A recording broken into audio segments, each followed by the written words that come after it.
Om Namo Bhagavate Vasudevaya. Om Namo Bhagavate Vasudevaya. Om Namo Bhagavate Vasudevaya.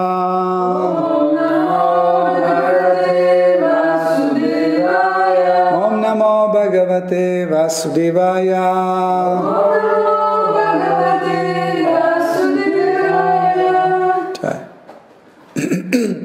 Hare Krishna, cher Dévot, nous avons une grande opportunité de fêter aujourd'hui la naissance de Shri Balaram. Donc, on va essayer bouger la bouche pour que la vérité que Krishna lui-même va mettre dedans apparaisse. Parce que sachez bien que même si Shri Balaram n'est pas autre que Krishna, c'est une face assez cachée de Shri Krishna. Par exemple, vous voyez, tous les livres sacrés que nous lisons, ils sont pleins de divertissements de Shri Krishna. Mais vous pouvez trouver très peu de descriptions de divertissement de Shri Balaram. Et pourtant, Shri Balaram, c'est Krishna lui-même. Hein? Mais pourquoi on n'a pas aussi de divertissement décrit de Shri Balaram dans les livres sacrés? Parce que, en fait, Shri Balaram lui-même, il arrange que ces livres soient écrits concentrés sur Shri Krishna. C'est son désir. Il ne veut pas apparaître comme ça tout le temps. Il veut que tout soit concentré sur Shri Krishna. Nous disons que le maître spirituel originel, c'est Shri Balaram. Donc, quel est le devoir de maître spirituel? Tout canaliser sur Krishna pour que son disciple toujours soit concentré sur Shri Krishna. Et automatiquement, Shri Balaram, il fait de toutes sortes pour que nous puissions toujours canaliser notre attention vers Shri Krishna. Donc,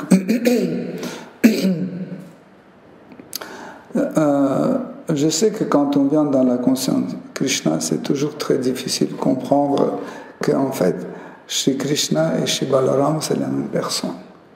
C'est très compliqué. Déjà, c'est compliqué parce qu'ils sont de deux couleurs différentes.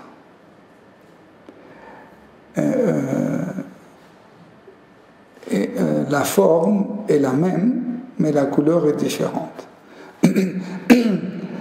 C'est difficile à accepter ou à comprendre que c'est la même personne. Tandis que quand on dit, voilà, dans 16 000 palais, il y avait Shri Krishna dans chaque palais, et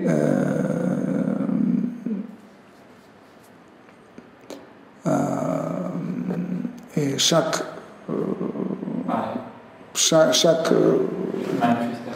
manifestation de Krishna, Prakasha Vigraha, appelé Prakasha Vigraha, est la même. Ça veut dire la couleur est la même, la forme est la même, la voix est la même, en fait. Donc ils ne sont pas différents. Okay? Même Krishna, il fait toujours, Krishna de Dvaraka, il fait toujours de telle sorte pour que chaque de ces 16 108 femmes croit qu'il n'existe qu'un seul Krishna. Ils savent comme ça, vous savez. En fait, c'est nous qui disons qu'il y a 16 008 Krishna dans chaque palais. Mais là-bas, à Dvaraka, c'est pas comme ça. À Dvaraka, tout le monde est convaincu qu'il y a un seul Krishna. Et les parents, ils pensent qu'il y a un seul Krishna. et les femmes, ils pensent qu'il y a un seul Krishna. Même Krishna, il ne quitte pas son palais pour donner l'impression, par exemple à Rukmini ou à Satyabhama, il ne quitte pas le palais pour donner l'impression qu'en fait, elle est la favorite de Shri Krishna de Dwaraka. Pourquoi? Où est la preuve? La preuve qu'il ne sort jamais de son palais. Il est toujours dans le même palais. Et automatiquement, chaque reine pense qu'en fait, s'il ne sort pas de palais, donc il n'y a pas de deuxième ou troisième Krishna. Il y a un seul Krishna et c'est celui d'elle, qui est dans son palais. Voyez? Donc, mais, pareil, en fait, Shri Balaram, qui habite aussi à Dwaraka, il a toujours les mêmes manifestations, le même nombre de manifestations, et il habite aussi chaque palais. Vous pouvez dire, mais est-ce que c'est nécessaire d'avoir en fait partout aussi Balarama? C'est nécessaire parce qu'en fait, Krishna et Balaram, c'est la même personne. C'est Krishna, on peut dire en deux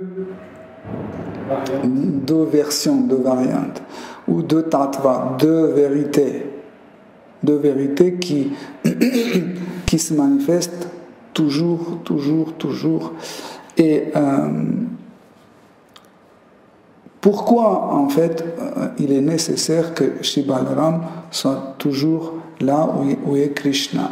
Parce que comme ça, Krishna manifeste certaines qualités qu'il ne manifestera pas sans présence de Balaram.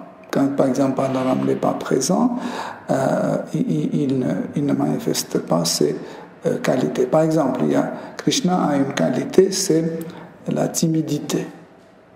En fait, cette qualité est manifestée seulement en présence de Balaram. Par exemple, quand Krishna était en train de tenir la colline Govardhan sur son petit doigt, et c'était le début. Tout le monde est couru pour s'abriter en dessous de la colline, et tout le monde était bien mouillé par la pluie. Okay? Et les gopis, les bien-aimés de Krishna, étaient aussi très mouillés. Vous savez, les cholis qui sont mouillés, on voit tout en dessous. Okay?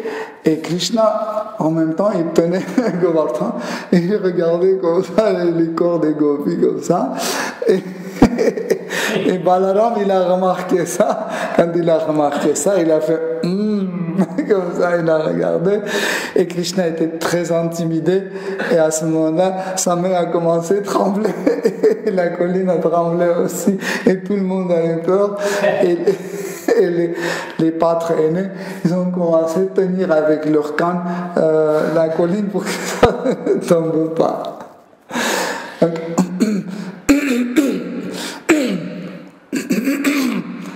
Donc la présence de Shri Balaram, en fait, aide ou stimule de manifester Krishna dans tel ou tel rôle, dans telle ou telle qualité. C'est pour ça qu'en fait, Balaram rentre dans la catégorie de Vibhava appelée Uddipana. Donc, par exemple, la beauté de Krishna, c'est Uddipana.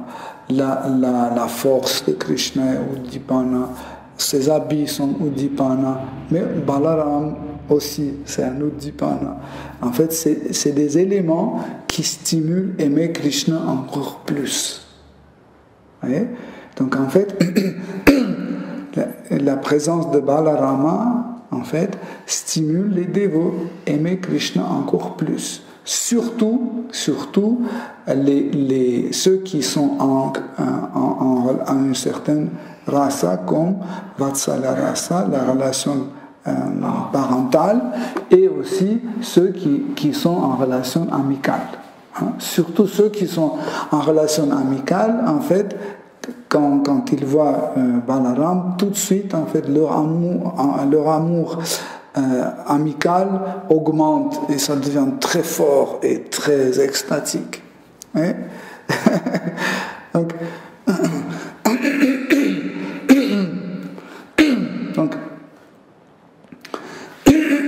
Shri Balaram et Shri Krishna, en réalité, ils sont d'origine de Vraj. Ils sont originellement Vrajavasi. Mais, en effet, ils sont aussi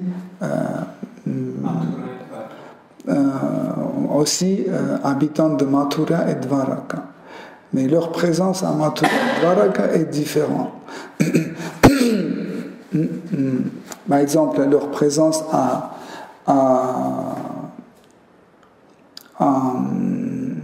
Mathura, en général, se passe comme une visite. En fait, ils sont toujours en Mathura comme s'ils sont des visiteurs, les membres de famille qui visitent Mathura. Et ils peuvent rester éternellement, ils restent éternellement là-bas, mais ils sont comme des membres de famille qui sont arrivés là, et un jour ils vont partir. Un jour ils vont partir, mais ils ne partent pas. C'est pour ça que Krishna, qui est à Mathura, il est Mathuranath. Il est le maître de Mathura, hein, mais il est comme il vient d'arriver. Toujours il y a cette sensation qu'il est venu et un jour il va repartir. Okay? Voilà pourquoi Krishna n'a jamais accepté de devenir le roi de Mathura. Quand il est venu avec Shri Balaram, quand ils sont venus à Mathura pour tuer Kamsa et les autres démons, ils sont venus comme des invités, parce que c'est Kamsa qui a envoyé Akrura pour qu'il les amène ou invite pour qu'ils participent au festival que Kamsa a programmé ou organisé. Mais dès le départ, dès qu'ils sont arrivés à Mathura, ils se sont, leur comportement est devenu tout de suite comme qu'ils sont, Krishna et Balaram, ils sont les maîtres légaux les maîtres légaux de Mathura. Leur comportement était comme ça. Tout de suite, ils sont arrivés, ils ont tué Kuvalayapida, ils ont tué l'homme qui tentait les tissus, qui était trop avare, qui ne voulait pas donner, etc. etc. Krishna a redressé Kubja, qui était bossu. Bref, ils ont tout de suite, ils ont fait beaucoup de choses. Beaucoup de choses. Et à Mathura, en fait, à la ville de Mathura, il y a beaucoup d'humeurs différents en même temps. Par exemple, à Vraj, il y a un seul humeur, c'est l'humeur de Krishna et Balaram Gopal. Ils sont des petits pâtres qui vivent, qui sont les fils de Nanda, Yashoda et Rohini. Et ils ne voient pas autrement, ni les gopis, ni les gopas, ni les arbres, ni les serviteurs, même ceux qui sont dans Shantarasa avec Krishna de Vrindavan, même ceux qui sont en relation maître-serviteur avec Krishna à Vrindavan, de côté, on peut dire comme ça, quand tu regardes de côté, nous pouvons penser que c'est pas, par exemple, relation maître et serviteur. De vue, ça peut nous sembler que c'est une relation entre les amis. mais ce n'est pas un rasa amical. Hein? Vous vous souvenez, on disait toujours que ce n'est pas les sentiments de Krishna envers son dévot qui définit le rasa, c'est le sentiment de dévot envers Krishna qui définit le rasa. Par exemple, un fils de Krishna, en fait, on ne peut pas dire que c'est Vatsala Rasa, parce que c'est Krishna qui a les sentiments parentaux vers son fils, mais le fils n'est pas les sentiments parentaux. Il a les sentiments d'un fils. Hein, et c'est dans la catégorie de d'Aisarasa, dans la catégorie de maître et serviteur. Mais parce qu'ils sont les fils de Krishna, par exemple, ou les jeunes membres de sa famille que Krishna adore, donc on a l'impression qu'ils sont pas dans Daisarasa, c'est vraiment comme c'est des amis, etc., parce qu'ils peuvent sauter sur ses épaules, ils peuvent l'embrasser, ils peuvent faire des caprices, etc., et Krishna très tolérant avec ça, etc., etc. Donc, Krishna et Balaram sont perçus à Vrindavan comme une seule personne. C'est très difficile à comprendre, mais c'est comme ça. Une fois cette personne est blanc, une fois cette personne est noire. Et il y a certains divertissements où il n'y a pas de trop de différence. C'est Krishna qui joue ou c'est Balaram. Mais il y a certaines Pardon. Je sais pas, j'ai des ok. Mais il y a certains divertissements où on ne peut pas remplacer l'un par l'autre. Par exemple, quand par exemple il y a les rencontres avec Srimati Radharani, sa place ne peut pas être prise par Shri Balaram. C'est Shri Krishna qui va dire. Mais Shri Balaram, il a aussi ses bien-aimés, les gopis qui aiment Krishna sous la forme de Balaram. Et c'est aussi, en fait, la relation en rasa. Pourquoi?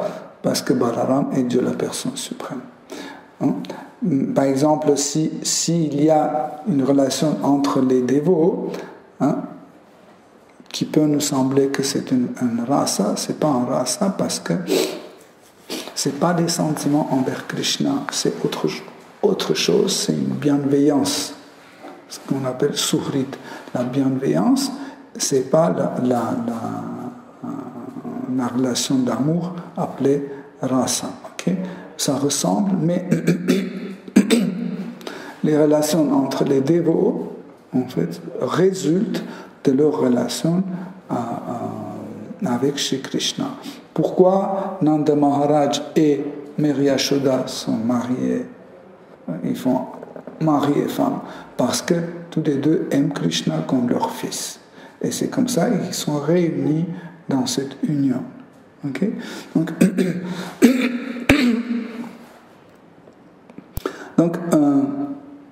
vous connaissez l'histoire. En effet, Balaram est apparu dans le ventre de Rohini. Okay? Rohini est une femme de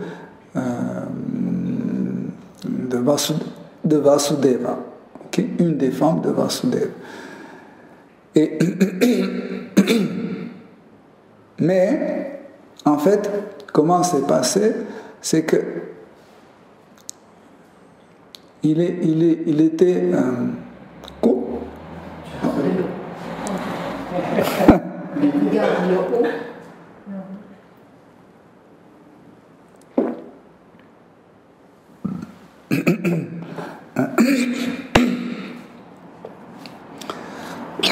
en fait, il est apparu d'abord. Il est apparu d'abord dans le ventre Devaki,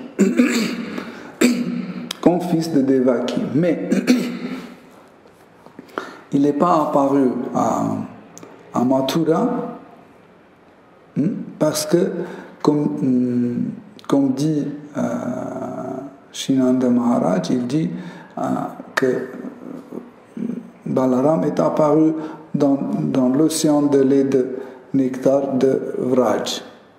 Donc, il est pénétré dans le ventre de Devaki pour que Devaki a ce sentiment qu'elle va devenir une mère, et après il a laissé en fait ce ventre, et il est apparu dans le ventre de Rohini. Donc, et il était né à Vraj. Il est né à Vraj. Donc, même si Rohini est allée vivre à Vraj de Mathura, elle est originellement de Vraj. Originellement de Vraj. On peut dire, mais non, elle n'y était pas là parce qu'elle est venue de Mathura. Oui. Elle est venue de Mathura, mais en fait, et vous savez, c'est toujours comme ça. Quand dans le monde spirituel, quelqu'un va quelque part, il n'est pas absent. Ok? Dans le divertissement du monde matériel, dans le divertissement du monde matériel, Krishna crée les situations de Vipralamba. Il crée les situations de la séparation. Pourquoi? Parce que c'est nécessaire pour revivre certaines émotions. Comme par exemple, Krishna est parti à Mathura, après à Dvaraka, donc il était absent à Vraj. Mais en fait, c'était pas une véritable absence. En réalité, il était là. Il était à Vraj, mais parce que tous les Vrajabasis, ils ont eu la nouvelle, ils ont vu comment Krishna est parti. Donc, et après, quand Krishna apparaissait devant eux, ils pensaient que c'est le mirage, une illusion. Ils pensaient que ce n'est pas le vrai Krishna, ils pensaient que c'est une illusion, et ils disaient, va-t'en, je ne veux plus te voir, maintenant je suis malade, partout où je regarde, je vois Krishna, etc. Mais c'était vrai Krishna, hein? Krishna pouvait tranquillement comme ça se déplacer, et souvent tout le monde pensait, c'est normal, il nous a quittés et maintenant on le voit partout. Mais il était là. Des fois, il se mettait quelque part, il regardait la réaction des Brajabasi, comment il bougeait, etc. Mais sachez que Balaram aussi était toujours présent là. Pardon.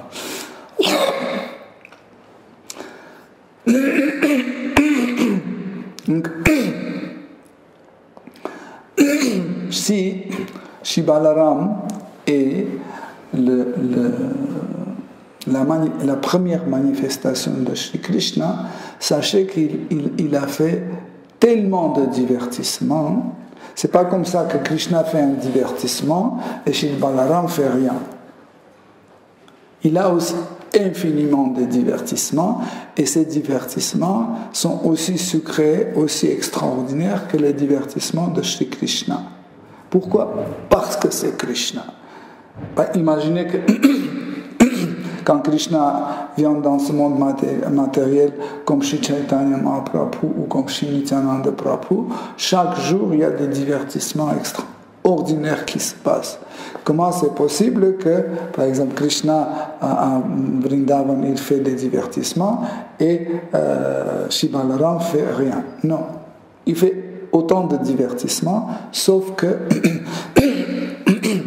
il fait tout pour qu'en fait ces divertissements restent cachés. Et seulement les dévots pour qui Dieu la personne suprême, c'est Shri Balaram, ils ont accès au divertissement de Shri Balaram. Nous aussi, on a accès à certains divertissements, mais pas autant que les dévots de Shri Balaram ont accès à ces divertissements. Donc, ce qui est intéressant, pendant leurs enfances et une certaine partie jusqu'à la fin de leurs études chez Sandipani Muni, en général, tout ce qu'ils faisaient, ils faisaient ensemble. Par exemple, le divertissement, quand ils plantaient les perles, quand ils plantaient les perles,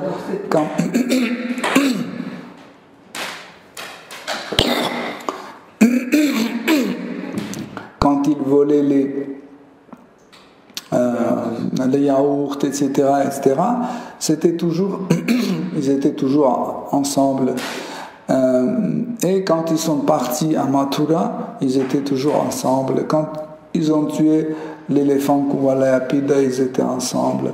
Et après, quand ils sont allés au festival de Kamsa, ils étaient ensemble. Ils ont tué les lutteurs ensemble. Ils étaient présents toujours dans le même lieu. Okay? Et quand Krishna a tué... Quand Krishna a tué Kamsa, en fait, Balaram était là. Et ce qui est intéressant, en Mathura, il y a différentes humeurs. Hein. Il y a des humeurs qui ont plus Mathura, plus doux, l'humeur de douceur, et il y en a qui ont l'humeur plus vers Aishvarya, la magnificence, révérence, etc. Révérence. Okay. Mais il y en a qui ont des deux, une sorte de mélange des deux. Et il y a, par exemple, des habitants de Mathura, comme Sudama. C'est pas le Sudam qui est ami de Krishna, c'est Sudam qui est fleuriste. Des fleuristes à Mathura, et il allait toujours à Vrindavan pour amener des fleurs et faire des guirlandes, des bouquets pour servir le palais de Kamsa et les autres habitants. On pouvait dire, mais pourquoi ils ne les plantent pas en Mathura, ils ne les cultivent pas? C'est pour ça qu'ils le faisaient, pour aller les chercher à Vrindavan, pour voir Krishna et les divertissements de Krishna. Et en fait, chaque fois, il calculait en fait son déplacement de telle sorte qu'il soit absolument à Vraj avant que Krishna rentre, et Krishna et Balaram rentrent à la maison. Et donc, le temps qu'il faisait ça, cueillette, etc., il pouvait observer tous les divertissements de Krishna, et aussi il rencontrait des gens, des Vrajapasi qui lui racontaient ces histoires. Après, quand il rentrait à Mathura, sachez qu'il y avait du monde qui l'attendait, parce qu'il s'assoyait et il y avait Krishna Katha, et il entendait ce que Krishna a fait aujourd'hui, comment il a fait, etc. Donc, mais comme Srimad Bhagavatam décrit, il y en avait des habitants qui ne voyaient pas Krishna et Balaram à la même façon. Par exemple, certains, ils le voyaient même comme chez Vishnu, à 4 bras. Il y a beaucoup d'habitants de Mathura qui voient Mathuranath Krishna, ils voient à 4 bras. Par exemple, il est là, certains le voient à 4 bras, certains le voient à 2 bras. Srimad Bhagavatam dit que Krishna apparaît devant son dévot sous la forme que son dévot désire contempler. Okay? Donc c'est selon en fait son humeur, selon son rasa, Krishna, les dévots peuvent contempler Krishna. Et en Mathura, certaines voient 4 bras, certaines voient 2 bras, et certaines le voient comme les pâtres de Braj, certaines voient comme une lumière, un Brahman impersonnel, juste une luminosité que certaines voient comme un éclair. Ça veut dire chacun, selon sa relation avec Shri Krishna, il contemple en fait la présence de Krishna et Balaram à Mathura. Okay?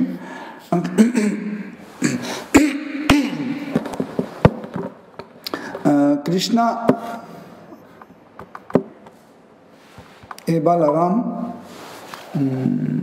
en fait, quand ils se sont installés à Dvaraka,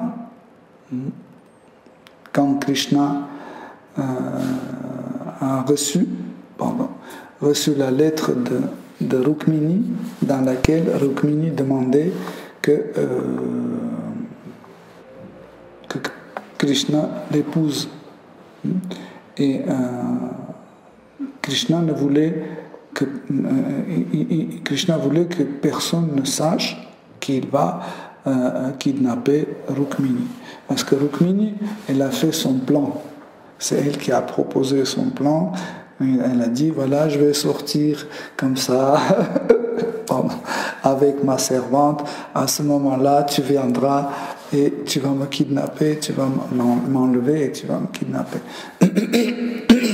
Ce qui est intéressant, c'est que, en fait, nous voyons que Rukmini, c'est une kshatrini. Par exemple, Gopi ne fera pas ce genre de plan. Ça, c'est un plan stratégique complètement d'une kshatrini, en sachant qu'il y a Shishupal, Jarasandh et les autres avec leurs armées, etc. Elle a fait tous ses calculs, comment elle va aller pour entrer au temple, et au moment quand elle va sortir, c'est là où Krishna va venir pour l'enlever et ramener à Dvaraka, etc. etc. Donc, et quand Krishna est parti vers Rukmini, Krishna a dit à personne, il voulait que ça soit incognito. Mais une partie de son armée est partie avec lui.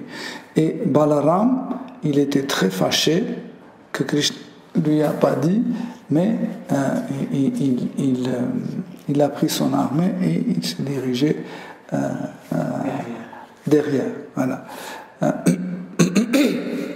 Parce que, en fait, Balaram a un rasa assez spécial envers Shri Krishna.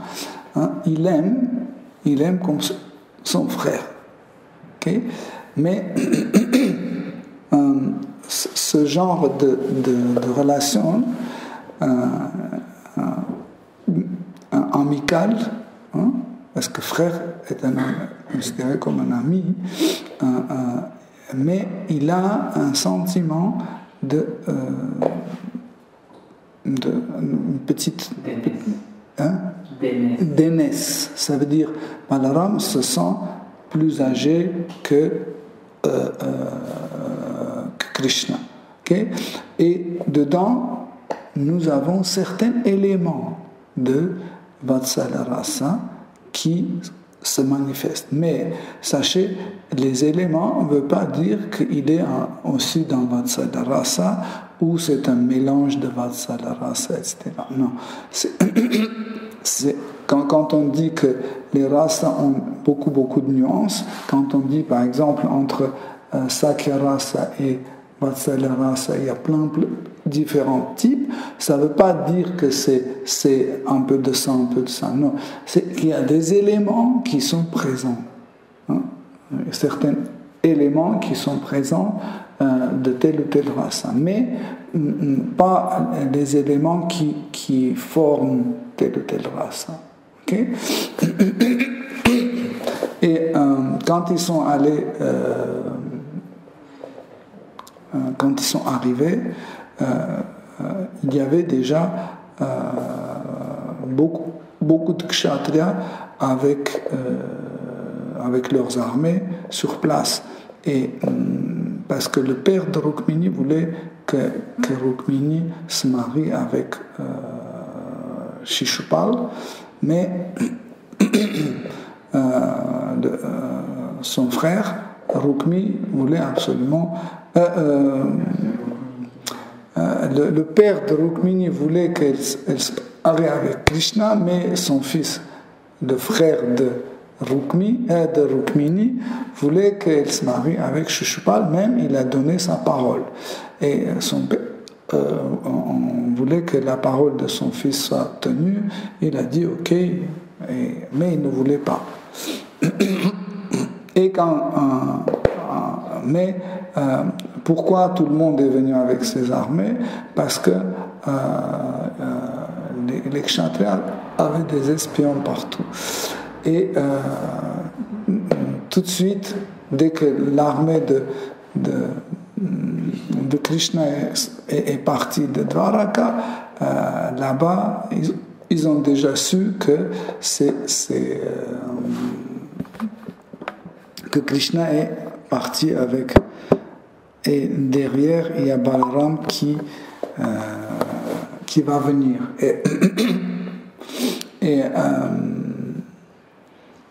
Et quand ils sont arrivés, il y avait déjà une grande tension là-bas. Et au moment quand je raconte en 2 mots, hein, on n'aura pas le temps pour parler tout ça.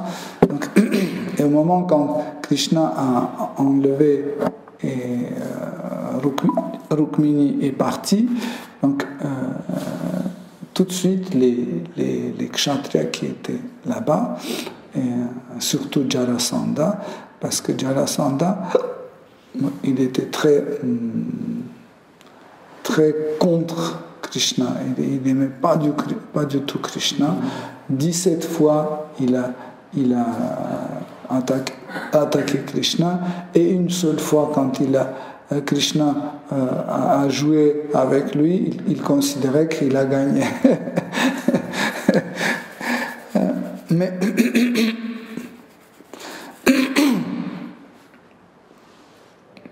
Mais en fait, ce qui s'est passé, c'est tout de suite les Yadavas, l'armée de Balaram ont commencé tout de suite défendre Krishna, et Jarasandha a retourné avec le reste de l'armée. Il est allé voir Shishupal et il a dit qu'en fait nous ne pouvons pas vaincre Krishna. Il nous a tous vaincus, mais Rukmi, il était très en rajas, et il a dit que je vais ramener ma sœur à la maison, et si je l'amène pas, j'ai pas le droit de vivre. Et quand il a couru, Krishna, c'est un très bel épisode, quand il voulait tuer Krishna, chaque arme de Rukmi, Krishna brisait en petits morceaux. Et à la fin, quand il s'est approché à Krishna pour le tuer avec son épée, Krishna a brisé son épée, il a kidnappé, et il a coupé la moitié de ses moustaches, la moitié de ses cheveux, pour lui donner un aspect ridicule et minable, comme ça, et pour que tout le monde rie. Et à ce moment-là, quand Balaram a vu, c'était en présence de Rukmini. Donc il y avait Rukmini, Krishna et Rukmi, humiliés comme ça. Et ce qui est intéressant, à ce moment-là, Shri Balaram, il montre comment on peut appliquer les règles et prescriptions selon chaque personne de sa position sociale. Hein? Par exemple, à Krishna, il a dit, t'as pas honte, ça c'est ton, je sais pas comment on dit, ça c'est ton beau-frère, on ne peut pas faire ça à son beau-frère, tu dois t'excuser, ça se fait pas, et tout le monde humilié comme ça, c'est la même chose que tu n'as pas le droit de le faire, etc. etc. Et après, il se retourne à Rukmi, il dit, comment toi t'as osé de monter ta main sur Seigneur suprême Krishna, etc. Et à Rukmi, il dit autrement la même chose.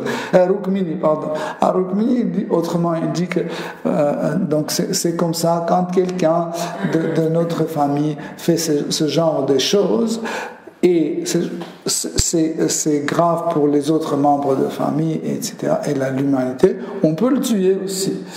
Donc, en fait, à chacun parmi ces trois, Shri Balaram montre comment on peut appliquer les différentes phases de loi, en fait. Il montre que la loi est universelle dans le sens qu'elle est applicable en prenant en compte les particularités de la personne. Si c'est une femme, la loi est différente. Si c'est un homme, c'est différent. Si c'est un enfant, c'est différent, etc. Si c'est un kshatriya, c'est différent. Si c'est un shudra, c'est différent. Okay? Donc, comme ça, Shri Balaram a montré ces nuances. Donc, ce qui est intéressant aussi, souvent nous pensons que Balaram, il se met en rage tout de suite, il est comme ça, etc. Et en effet, c'est ses extases. En fait, il aime bien, en fait, les bagarres. Il aime bien se battre. Hein? Il est belliqueux. Belliqueux? Belliqueux. Belliqueux? C'est-à-dire qui aime se battre. Belliqueux. Et en fait, vous savez que après Rukmi, il ne pouvait pas retourner à la maison. Hein? Il ne pouvait pas, parce qu'il a dit que tant qu'il n'a pas tué Krishna, il ne peut pas retourner à la maison. Pour ça, il a construit une autre ville et il s'est installé dans cette ville-là. Comme ça, en fait, il a tenu sa promesse. Il vivait dans cette nouvelle ville qu'il a construite. Mais plus tard, en fait, le premier fils de Krishna et Rukmini, Pradyumna, il est tombé amoureux de fils de fille de Rukmi. Et Rukmi était d'accord de donner sa fille à Pradyumna. Et en fait, Krishna était son ennemi. Et logiquement, il ne devait pas faire ça, mais il pensait que comme ça, il va trouver une solution pour tuer Krishna avec ça. Mais en fait, c'est allé encore plus loin. Aniruddha, le petit-fils de Krishna, a pris comme femme aussi la petite fille de Rukmi. Donc il a eu très de relations comme ça, et quand il faisait le mariage dans sa ville, là les kshatriyas, les mauvaises kshatriyas étaient là-bas, et ils ont dit à Rukmi, ils ont dit, il faut que tu joues au dé avec Balaram. C'était au dé. Ils ont dit il faut que tu joues au dé. Il ne sait pas jouer bien. Il sait s'occuper des vaches, mais c'est pas. Je me souviens, c'était au D. C'est les dés, hein. C'était au D. Je me rappelle, c'était- Non, c'est au D.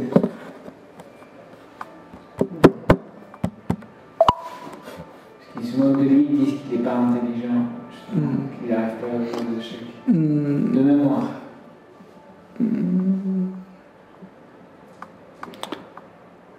Je vais regarder, mais. Non, c'est au D. Dans le verset 27-28, c'est écrit. C'est quel verset 27-28. Et dixième chant, 61 chapitre, je crois. Oui. Et comme ça, ils ont poussé en fait Rukmi pour qu'il joue au dé avec Balaram. Et petit à petit, quand il mettait l'argent, il montait au départ, c'est toujours Rukmi qui gagnait, et Balaram, il augmentait le chiffre, et quand il est arrivé à, je sais pas, 100 000, Balaram a gagné.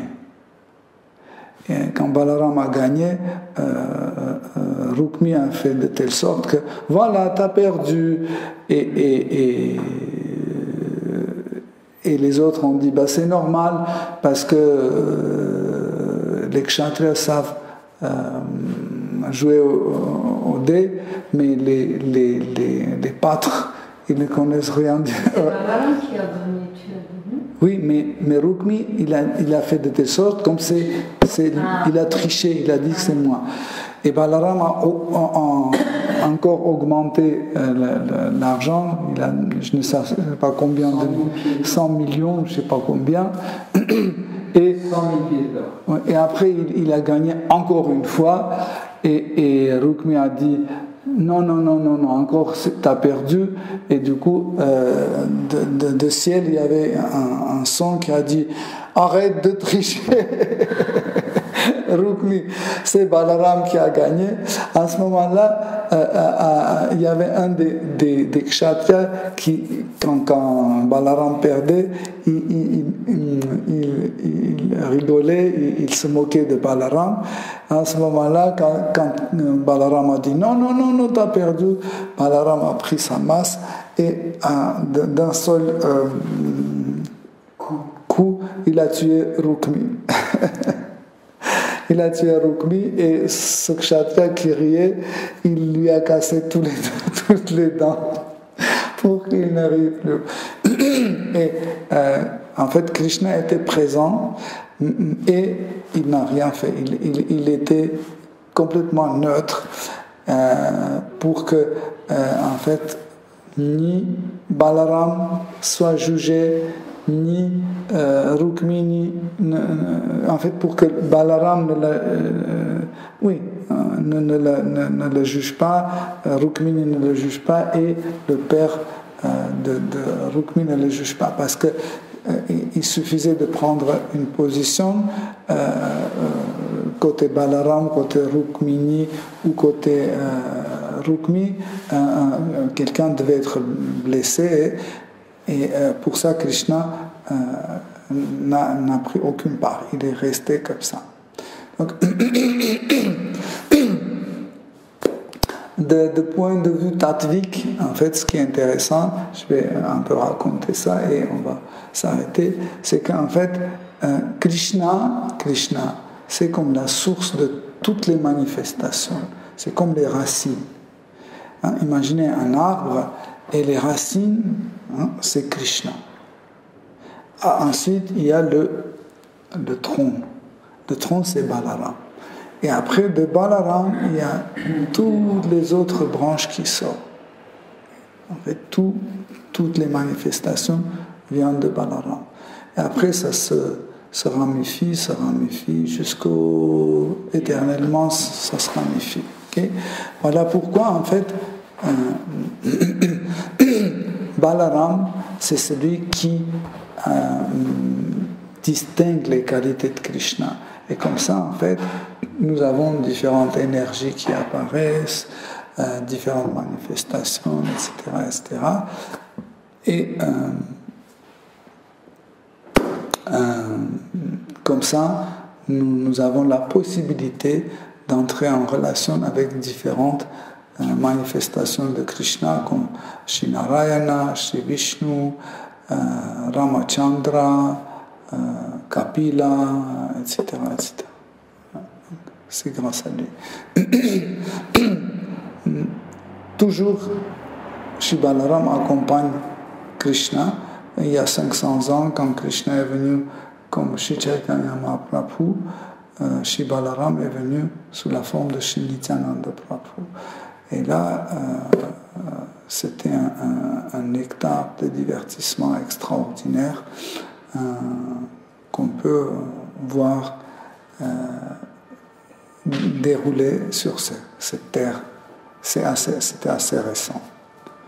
Ok, Hare Krishna. Donc, si vous avez des questions, des commentaires.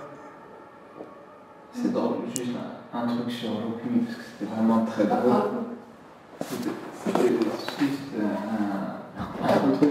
Quand il y a eu le Kurukshetra, en fait, Rukmini avait un infini lui-même. Il avait une unité de combat, c'est 250 000 soldats, comme ça. Et d'abord, il allait voir les Pandavas. Je ne sais plus, d'abord, il allait voir les Pandavas ou les Kaurava, mais les deux lui ont dit non, on ne veut pas de toi. Personne n'avait dit, vas-y, personne ne veut de moi, et il est parti. Et donc, toute la lignée de Kshatriya venant de lui a été préservée. Puisqu'en fait, c'est les seuls qui ne sont pas battus. Et aucune des armées n'a voulu le faire. C'était juste un détail drôle. Pour dire à quel point c'est un sacré personnage. Je voulais juste une petite question concernant le jeu de dés. Ça ne se considère pas comme un jeu d'hasard? Oui. En fait, les kshatriyas avaient certaines règles. Et certaines choses étaient permises aux kshatriyas.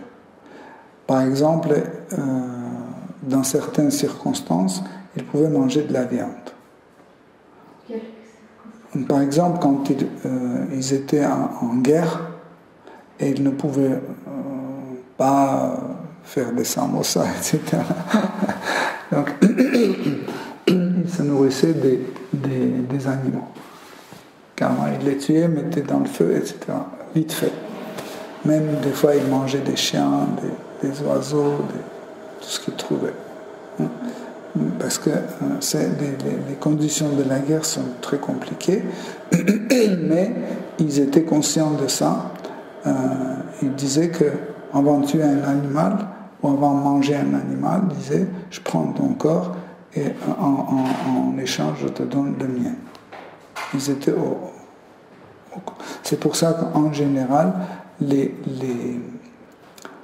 kshatriyas, quand ils avaient déjà à peu près 50 ans, ils abandonnaient tout et ils allaient dans la forêt pour faire des austérités, pour en fait purifier et se débarrasser de ces péchés comme ça.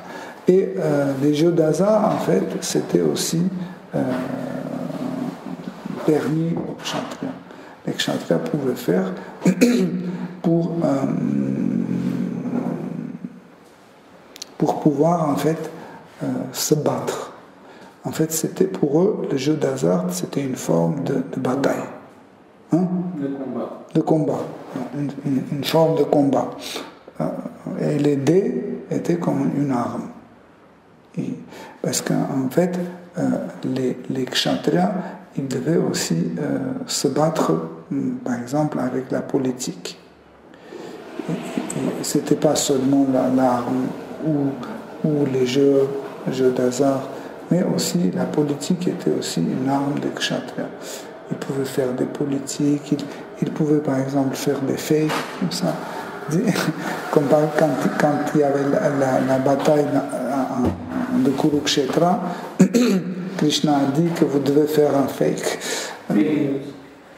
C'est une fausse information, lancer une fausse information, comme quoi que le fils de Drona, Ashwatthama, est tué. Mais ils ne pouvaient pas le tuer, puisque Ashwatthama était très fort, ils n'arrivaient pas à le coincer et tuer. Et Krishna dit, il n'y a pas de problème. C'est Dronacharya qui n'arrivait pas à le tuer. Oui, Drona. Oui, mais ils n'arrivaient pas à tuer non plus Ashwatthama. Parce qu'Ashwatthama était très fort, comme son père. Et Krishna a dit, si vous voulez que Drona il dépose son arme, parce que ils n'arrivaient pas à tuer Drona, et ils ont dit, comment on peut faire? Krishna a dit, allez demander directement à Drona. Et Drona a dit, vous pouvez me tuer seulement si je dépose mon arme. Et je peux pas, et je vais jamais déposer mon arme, seulement si je perds qui est le sens de ma vie. Et c'était son fils. Et ils ont voulu tuer son fils, mais ils n'ont pas pu. Et dans ce cas-là, Krishna a dit, ok, on va utiliser une autre arme. Vous allez lancer une fausse information. Mais pour que Dronacharya croie, il faut que ça fasse Yudhishthira. Parce qu'à Arjuna, il ne va pas croire, à Bhishma ou à quelqu'un d'autre, il va pas, à Bhima, il ne va pas croire non plus. Mais si ça sera prononcé par Yudhishthira, parce que Yudhishthira, il ne mentait jamais. Donc il va croire. Et ils ont dit, c'est toi qui as rien à faire. Yudhishthira a dit, je ne vais jamais dire ça, je ne peux pas lancer un mensonge. Et Bhimasena, il est allé, il a tué un éléphant qui s'appelait Ashwatthama. Et il a dit, voilà, ok, tu peux annoncer que l'éléphant Ashwatthama est tué. Comme ça, non, ça Ashwatthama qui est tué. L'éléphant Ashwatthama est tué. Il ne devait pas annoncer ça. Si. Il devait annoncer. Ils ont dit comme ça sera Rasel, écoute, Rasel, écoute jusqu'au bout. Donc, et comme ça, ils ont dit que, en fait, tout ce que tu vas dire, ça sera vrai. Donc, tu ne vas pas mentir si tu dis que l'éléphant Ashwatthama est tué. Et en fait, en sanskrit, c'est Ashwatthama Gajendra. Le mot éléphant est placé après. Et quand il a crié Ashwatthama, mort, en fait en sanskrit c'est comme ça, mort Ashwatthama, éléphant. Quand il dit mort Ashwatthama, et au moment quand il voulait dire Ashwatthama, tout le monde a soufflé leur conque, et Drona, il a pas entendu le dernier mot. Et c'était lancé de la bouche de Yudhishthira. Donc il a dit si c'est comme ça, il a déposé son arme. Et quand il a déposé son arme, le père de Draupadi lui a coupé la tête. Donc en fait c'était aussi une arme. En fait, les mensonges. Là maintenant la guerre entre Russie et... C'est le frère de Draupadi qui a tué, parce qu'il était né justement pour tuer. Le père, je crois. Justement, il a fait une yagya. Non, parce que c'était le père... Comme il était offensé, il a fait une yagya pour avoir un fils. Non, en fait, le père de Draupadi était ami avec Dronacharya. Et après, ils se sont... Oui, parce qu'il a promis la moitié de son royaume et il n'a pas donné à Dronacharya. Et après, il a fait des yagya pour avoir le fils. Je ne sais pas, Dans le série, c'était le C'est pas le dans le série, c'est qu'en fait, leur querelle vient qu'il avait fait une promesse, Drupada avait fait une promesse, mais il l'a pas tenue. Et du coup, ils sont fâchés, enfin, vous connaissez l'histoire après, et du coup, il a fait sacrifice, et là, il a eu Draupadi, et son fils, il a fait exprès pour tuer. Bon. Donc, c'est comme ça. Ok, donc... Juste pour ajouter un point, c'est qu'en fait, tuer devait être le dernier recours dans Dharma Shastra, tuer devait être vraiment la dernière chose. Ça veut dire que c'est écrit, je ne me rappelle plus l'ordre exact, c'est d'abord on doit utiliser la diplomatie. Si ça ne marche pas, le mariage. Si le mariage ne marche pas, il faut utiliser les menaces. Si les menaces ne marchent pas, il faut utiliser, etc. Et après la guerre, la dernière catégorie, c'est assassination. Donc même, il n'y a plus de choix, maintenant, là où il y a la guerre entre Ukraine et Russie, chaque jour, ils lancent des fausses informations comme quoi ils ont pris telle ou telle ville, mais ils n'ont pas pris, que telle partie de l'armée, telle division est déjà détruite, mais ce n'est pas détruit. Donc tout le temps, c'est devenu très courant. En fait, ça a toujours existé. Ça a toujours existé, oui. Rien n'est nouveau. Hein.